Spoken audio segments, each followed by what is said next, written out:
Now, if you're an actor leaving a long-running TV soap, you want to make as dramatic an exit as possible, don't you? Well, EastEnders actress Amanda Drew definitely went out with a bang this week when her character, the baby-obsessed Dr. May, got literally blown up. Yes, Amanda's taken on another challenging role, this time as a woman married to a hideously ugly man in a new play called The Ugly One. In fact, it's 3 roles in all you play. Yeah. Amanda, that sounds quite challenging. It is quite challenging. It's a very funny satire on our obsession with beauty, and the writer has written each character plays, apart from the main character, plays more than one character, and we change characters mid-sentence, and the production doesn't sort of literally show that by costume change or set change or anything like that. It's just literally in the text. It's in the, you know. So quite demanding for your audience. Now, a lot of people will be watching your demise on EastEnders. We can have a look at it now. Oh, great. Where's my phone? Where's my phone? I want to call the police, all right?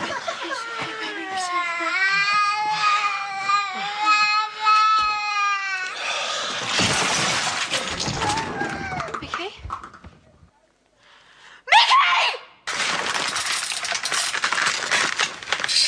Mickey! Little babe, don't say a word.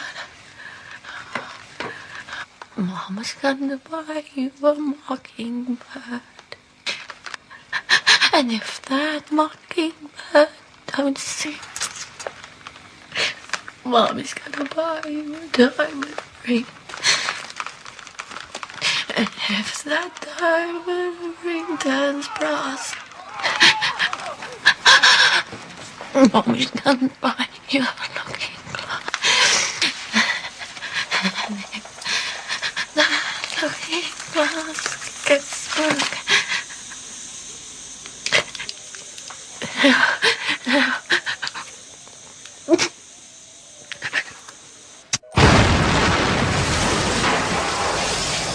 That is dramatic. It is. Now, it should be said, mother, baby and Mickey, all fine after that terrible explosion.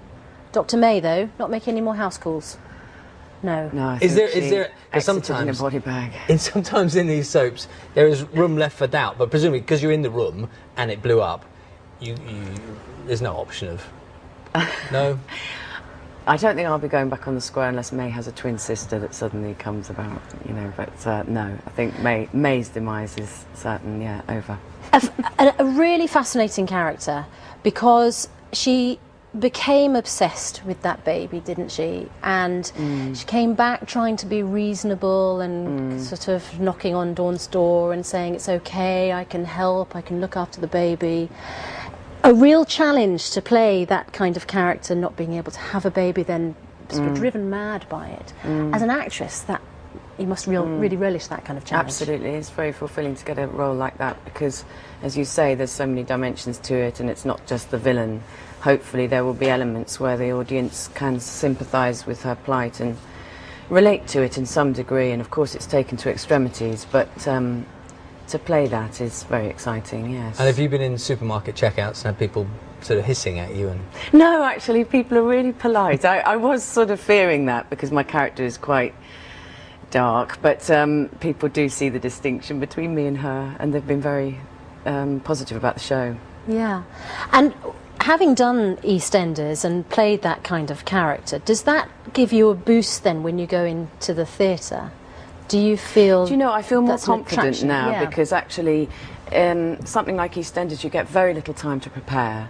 And I think if I can do that, then the luxury of having rehearsals in a theatre, I don't feel so intimidated by things, you know, because really it's quite a challenge doing that show, as I say, mainly because of the speed that you have to work at, filming 20 scenes in a morning or something like that, and it's just this rapid turnover. And as an actress, do you feel like it's important for you to go straight into doing something like theatre, to show people, I'm not just someone who does I've done mainly theatre before I worked on EastEnders, and so going back to the theatre wasn't really a conscious decision, it would just happen naturally, but also, I mean, I do prefer working in the theatre to some degree, just because it's a live interaction with the audience, it's something I'm more used to, and on the whole you get a wide range of parts, but it was a great experience for me to do EastEnders, and you know.